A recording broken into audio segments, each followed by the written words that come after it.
ሰላም ጤና ይስጥልን ክቡራትና ክቡራን ዩቲዩብ ቻናል ቤተሰቦች ሰዓቱን አሁን የተሰሙ አጫጭር ሰበር መረጃዎችን ይዤ ቀርቤያለሁ። በርከት ያሉ ሰበር መረጃዎች ዩቲዩብ ላይ በፍጥነት ሲጫኑ ቀድሞ ለእናንተ የማስታወቂያ መልእክት ወይም ኖቲፊኬሽን እንዲደርሷችሁ ዜናዎችን በየሰዓቱ ልዩነት በፍጥነት ለመከታተል የዩቲዩብ ቻናሌን ሰብስክራይብ በማድረግ የደወል ምልክቷን መጫን አትዘንጉም።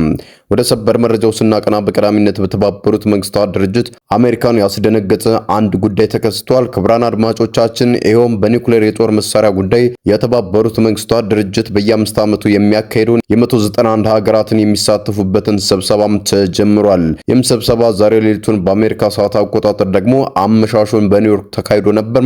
ይህንንም ተከትሎ በኒውክሌር ጉዳይ ላይ ምክትል ፕሬዝዳንት ሆና የተመረጠችው ደግሞ ከአሜሪካ ጋር እሰጥ አገባና ጦርነት ውስጥ የምትገኘው ኢራን ናት። የኢራን ምክትል ፕሬዝዳንትነት መመረጧ ደግሞ አሜሪካን በእጅጉም ያስቆጣ ሲሆን በተባበሩት መንግስታት ድርጅት የኢራንና የአሜሪካ አምባሳደሮችን ከፍተኛ ፊት ለፊት የቃላት እሰጥ አገባ የገጠሙ ሲሆን የአሜሪካው አምባሳደርም ኢራንን ምክትል ፕሬዝዳንት አድርጋችሁ በኒውክሌር ጉዳይ በመምረጣችሁ ልታፍሩ ይገባል ሲሉም ሁሉንም ሀገራት ሲሳደቡና ሲወቅሱ ተደምጧል።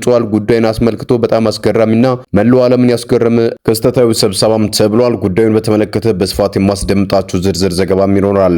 በሌላ በኩል ኢራን ለአሜሪካ ያቀረበችው የሰላም ሐሳብ በአሜሪካ በኩል ውድቅም ተደርጓል። ትራምፕም ሁኔታውን እንደማይደግፉት ምልክቶች ከወዲሁም ሰጥተዋል። ኢራን ያቀረበችው ሐሳብ የኒውክሌር የጦር መሳሪያ ላይ መነጋገርን ለጊዜው እናስወግድና እኔም የሆርሙዝ ወሽመጥን ያለ ቅድመ ሁኔታ ለክፈት አሜሪካ መሳሪያዎችን ይዛ ከሆርሙዝ ወሽመጥ ላይ ትነሳና ሆርሙዝ ለዓለም ቀጠና ይከፈት ከዛ ወደ ንግግር ይኬድ የሚል መሆኑን ተከትሎ በርካታ ዲፕሎማቶች በጉዳዩ ዙሪያ አስተያየታቸውንም እየሰጡ ነው። አሜሪካ ሁኔታውን እንደማትደግፈው በመዝጋቱ እንደምትቀጥል ከመግለጽም ባሻገር ዛሬ ሌሊቱንም አንድ የኢራን መርከብ አግዳ ወስዳለች። ጉዳዩን በተመለከተ በስፋት የምታደምጡት ሰበር መረጃም ይኖራል። በሌላ በኩል ደግሞ በአረብ ሀገራቱና በአሜሪካ መካከል ከፍተኛ የሆነ አጣብቂኝም ተፈጥሯል። ይህም የተባበሩት አረብ ኤሚሬትስ፣ ሳውዲ አረቢያ፣ ኩዌት፣ ኳታር እንዲሁም ባህሬንና ኦማን ኢኮኖሚያቸው በሆርሙዝ መዘጋት ምክንያት በከፍተኛ ሁኔታ እየወደቀ መምጣቱን ተከትሎ ያለ ቅድመ ሁኔታ ሆርሙዝ እንዲከፈት የሚለውን የኢራንን ሐሳብ ወደ መደገፍ መጥቷል። ይህ የኢራንን ሐሳብ ወደ መደገፍ መምጣታቸውን ደግሞ አሜሪካን በእጅጉ ማስቆጥቷል። በሁለቱ አጋሮች መካከል በአረቡና በአሜሪካ መካከል ከፍተኛ የሆነ ውጥረት እንዲፈጠርም ሊያደርግ እንደሚችል ከወዲሁ ተንታኞችም እየገለጹም ነው። እነዚህን ያስተዋወቅኳችሁና ሌሎችም በርከት ያሉ ዝርዝር ጉዳዮችን ላስደምጣችሁ ነው። እስከ ፍጻሜው ድረስ አብራችሁን ቆዩም። በቅድሚያም ከፍተኛ ደም አፋሳሽ ጦርነት ውስጥ ገብተው የነበሩት አሜሪካና ኢራን አሁን ደግሞ አምባሳደሮቻቸው በተባበሩት መንግስታት ድርጅት ውስጥ ከፍተኛ የሆነ ፍጥጫ ውስጥ መግባታቸውም ተዘገበ። በኒውዮርክ መቀመጫውን ባደረገው የተባበሩት መንግስታት ድርጅት ዋና መስሪያ ቤት የኒውክሌር ጦር መሳሪያ ስርጭትን የመከላከል ስምምነት መጀመሩን ተከትሎ በዩናይትድ ስቴትስና በኢራን መካከል ዓለም በከፍተኛ ግርምት የተመለከተው ከፍተኛ የቃላት ጦርነትም ተካሂዷል። በየ5 ዓመቱ በሚካሄደውና በ191 ሀገራት በሚሳተፉበት በዚህ 4 ሳምንታት ጉባኤ ጉዳይ ላይ 121 ታዳጊ ሀገራት ስብሰባ የሆነው ለዓለም ወገን ንቅናቄ እጩ የሆነችው ኢራን ከ34ቱ የጉባኤው ምክትል ፕሬዝዳንቶች አንዷ ሆና መመረጧ ነው አሜሪካን በከፍተኛ ሁኔታ ያስቆጣው እና የኒውክሌር ስርጭትንም የመከላከል ጉዳዮች የአሜሪካ ምክትል ረዳት ጸሐፊ የሆኑት ክሪስቶሪዮም በጉባኤው ላይ ባሰሙት ንግግር አሜሪካ በዚህ ምርጫ እጅግ እንዳዘነችም ገልጸዋል። ክርስቶስ አርጌዎስ ሲናገሩም ይህንን ጉባኤ የኒውክሌር ስምምነቱን ታማኝነት ለመጠበቅና ኢራንን ተጠያቂ ለማድረግ ከመጠቀም ይልቅ ኢራንን በራሷ ምክትል ፕሬዝዳንት አድርጎ በኒውክሌር ጉዳይ በዩኤን ውስጥ መምረጥ እጅግ በጣም የሚያሳዝን ነው። በዚህ እጅግ በጣም ቁጣ ተሰምቶኛል፣ ደንግጫለሁም ብሏል። ይህ ለጉባኤው ታማኝነት እጅግ አሳፋሪ ነው ሲሉም ወቅሰዋል። ኢራን ባሳለፍነው ሰኔ ወር በአሜሪካ በተደበደቡ የኒውክሌር ጣቢያዎች ላይ የተባበሩት መንግስታት ድርጅት ተቆጣጣሪዎች ፍተሻ እንዲያደርጉም መከልከሏንና ስምምነቱንም እንዳቀለለችው አይተናል። ስለዚህም እሷን እንዴት ፕሬዝዳንት አድርጋችሁ ትመርጣላችሁ ሲሉም ተቆጥተዋል።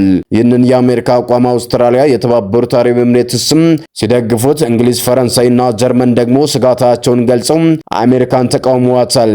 በተቃራኒው የቪየናና የኢራን አምባሳደር የሆኑት ሬዛና ጃፊም የአሜሪካን ክስ መሰረተ ቢስና ከፖለቲካ ፍላጎት እንዲሁም ሁሉንም ልቆጣጠረው ከሚል አባዜ የመነጨ ሲሉም ውድቅ አድርገውታል።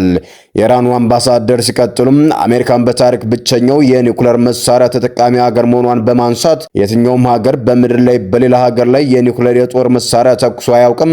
አሜሪካ ግን ይህንን አድርገዋለች በጃፓን ላይ። ስለዚህም መጀመሪያ ከታሪክ ብቸኛውን ነገር መማር መማር አለባትም ብለዋል። የኒኩሌር ክምችቷን በማስፋት ስምምነቱን የጣሰችና እስራኤልን በመደገፍ መካከለኛው ምስራቅን ከኒኩሌር ነፃ እንዳይሆን እንቅፋት የፈጠረች ሀገር ናት ሲሉም አሜሪካን ሲኮንኑም ተደምጠዋል። የኢራኑ አምባሳደር አክለውም በአንድ ዓመት ውስጥ በአሜሪካና እስራኤል በኢራን ሰላማዊ የኒኩሌር ተቋማት ላይ የፈጸሙት ጥቃቶች ዓለም አቀፍ ሕግን የጣሱ አደገኛ ድርጊቶች ናቸው ሲሉም የኢራኑ አምባሳደር በቁጣም የተባበሩት መንግስታት ድርጅት ውስጥ ሲናገሩም ተደምጠዋል።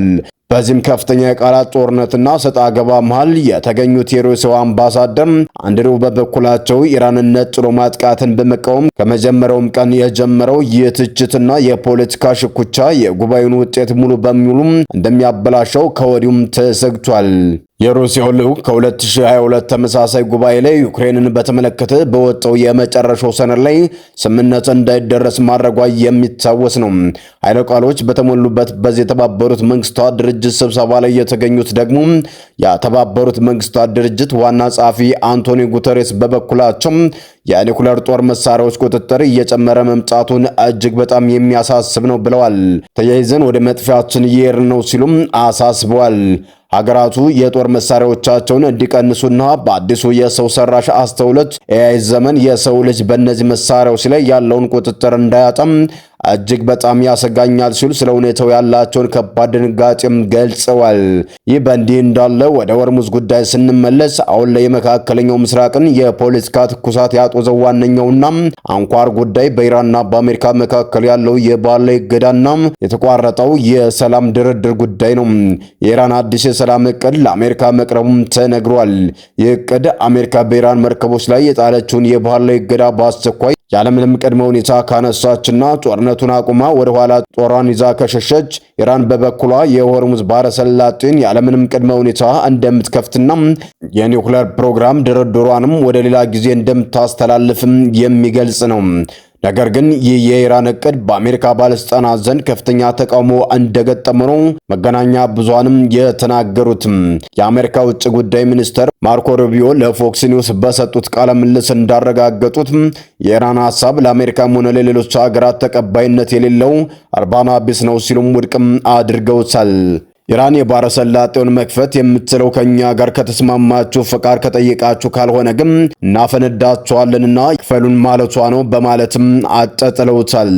የአሜሪካ ውጭ ጉዳይ ሚኒስትር ማርኮ ሩቢዮ ኢራን ጊዜ ለመግዛትና የኒኩሌር ፕሮግራሟን ለመቀጠል እየሞከረች ነው ብለው እንደሚያምኑም ገልጸዋል። አሜሪካ የኢራንን አገዛዝ ማስወገድ ብቸኛው መፍትሄ እንደሆነም ተናግረዋል።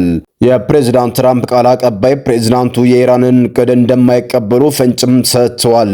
ትራምፕ ኢራን የኒኩሌር መሳሪያ ሊኖራት አይገባም የሚል ቀይ መስመርም እንዳስቀመጡም ተደምጠዋል። አንዳንድ የውጭ ጉዳይ ተንታኞች የኢራንን አካሄድ የማዘናጋት ስልት ሲሉ ይተቹታል። በሌላ በኩል እንደ ገልፍ ኢንተርናሽናል ፎረም ያሉ ተቋማት ደግሞ የአረብ ሀገራት ኢኮኖሚያቸው በመጎዳቱ ከኒኩሌር ጉዳይ ይልቅ የሆርሙዝ ወሽመጥ በአስቸኳይ እንዲከፈትም ይፈልጋሉም ብሏል። የሩሲያው አምባሳደር በተመድ የጸጥታው ምክር ቤት ስብሰባ ላይ ምዕራባውያን ድርብ ስታንዳርድ አላቸው በማለትም ኢራንንም ተከላክሏል። የሆርሙዝ ወሽመጥ መዘጋት በኢራን ብቻ ሳይሆን በአሜሪካ ጭምር እንደሆነም ገልጸዋል። የኢራን አምባሳደር ኢራማኒ አሜሪካ የባህር ላይ ወንበዴነት እየፈጸመች እንደሆነም ከሰዋል። ኢራን ለነዳጅ መርከቦቿ ዋስትና እንደምትፈልግና ማናቸውንም ጥቃት በኢራን ላይ ቢሰነዘር መረጋጋት እንደማይኖርም ገልጸዋል።